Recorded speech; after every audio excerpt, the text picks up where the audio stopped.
திருமணி 2026 தேர்தல் களம் உங்களுடைய முதல் கட்ட பார்வை எப்படி, ஒரு பருந்து பார்வை பார்க்குறப்ப எப்படி தோணுது? 5 ஆண்டுகளுக்கு ஒரு முறை வந்து போகிற தேர்தல் தான் இது. பெரியதாக ஒன்றும் நம்ம சிலாகிக்கக்கூடிய அளவுக்கு இந்த தேர்தலில் எதுவும் இல்லை. பட் விஜய் ஃபேக்டர் ஒரு மறுக்க முடியாத விஷயம் என்பதை நான் ஒப்புக்கொள்கிறேன். ஏனெனில் அரசியல் விற்பனர்கள், தேர்தல்களை கணிக்கக்கூடிய விஞ்ஞானிகள் என்று சொல்லக்கூடிய செஃபாலஜிஸ்ட், இவங்க எல்லாருக்குமே வந்து அது ஒரு சவாலாக தான் இருக்குது. ஒதுக்கி தள்ள முடியல.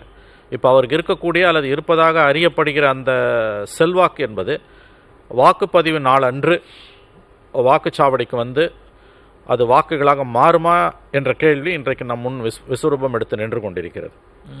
அவருக்கு கூடக்கூடிய கூட்டங்களை நாம் ஒதுக்கி தள்ள முடியாது. அது வாக்குகளாக மாறாது என்று சொல்வது நம்மை நாமே ஏமாற்றிக் கொள்ளக்கூடிய ஒரு வேலையாகத்தான் இருக்கும். அவருக்கு கூடக்கூடிய கூட்டம் வந்து வெறும் சினிமாக்காரனை பார்க்கக்கூடிய கூட்டம் அல்ல. அது ஏதோ ஒரு எதிர்பார்ப்பு அவரிடம் இருக்கிறது. அதில் ஒரு தெளிவின்மை இருக்கலாம். நாளைக்கு அந்த வாக்குகள் வந்து வாக்குகளாக மாறாமல் கூட போகலாம். பட் இந்த 2 கட்சிகள் மீதும், கடந்த 60 ஆண்டுகளாக தமிழகத்தை ஆண்ட 2 கட்சிகள் மீதும் மக்களுக்கு இருக்கக்கூடிய ஒரு அதிருப்தியின், கோபத்தின், விரக்தியின் வெளிப்பாடு தான் விஜய் மாதிரியான புதியவர்களுக்கு, புதிய வருகை தந்துள்ளவர்களுக்கு கிடைக்கக்கூடிய அந்த வரவேற்பை நாம் பார்க்க வேண்டும். அவர் ஒரு மாற்று சக்தியா என்று கேட்டால் சத்தியமாக ஒரு மாற்று சக்தி கிடையாது. ஒரு அரசியல்வாதிக்கு இருக்கக்கூடிய அடிப்படை விழுமியங்கள், ஏன் பொது வாழ்க்கையில் இருக்கக்கூடியவர்களுக்கான அடிப்படை விழுமியங்களே இல்லாத ஒரு மனிதராகத்தான் அவர் இருந்து கொண்டிருக்கிறார். உதாரணத்திற்கு நேற்று பாருங்கள், தேர்தல் அறிக்கை வெளியிடுகிறார். தேர்தல் அறிக்கை என்பது சமூகத்தோடு நீங்கள் போட்டுக்கொள்ளக்கூடிய ஒப்பந்தம். அந்த தேர்தல் அறிக்கை வெளியிடக்கூடிய நிகழ்வுக்கு கூட பத்திரிகையாளர்களை உள்ளே அனுமதிக்கவில்லை. தாஜ் கொரமண்டல் ஹோட்டலில் அந்த நிகழ்வு நடக்கிறது. கீழே கார் நிறுத்தக்கூடிய இடத்துல வந்து அண்டர் கிரவுண்டில் ஒரு டேபிள் சேர் போட்டு, பெரிய ஸ்க்ரீன் போட்டு, நீங்கள் வேணால் இங்கே உட்காந்துக்கோங்கன்றாங்க அல்லது நின்றுக்கோங்கன்னு சொல்கிறாங்க.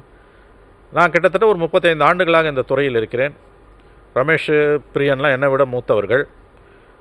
ஏதாவது ஒரு அரசியல் கட்சி தன்னுடைய தேர்தல் அறிக்கையை வெளியிடும் பொழுது செய்தியாளர்களை அனுமதிக்காமல் தேர்தல் அறிக்கை வெளியிடக்கூடிய நிகழ்வை நடத்தியிருக்கிறதா? அவர் பத்திரிகையாளர்களை இதுவரை சந்திக்கவே இல்லை. சரி, அவர் சந்திக்காவிட்டாலும் பரவாயில்லை, ஒரு முக்கியமான நிகழ்வு தேர்தல் அறிக்கை வெளியிடக்கூடிய நிகழ்வு, அதற்கு கூட அவர்கள் மீடியாவை விரும்பவில்லை என்றால் இது ஒரு புதுவிதமான அரசியல்.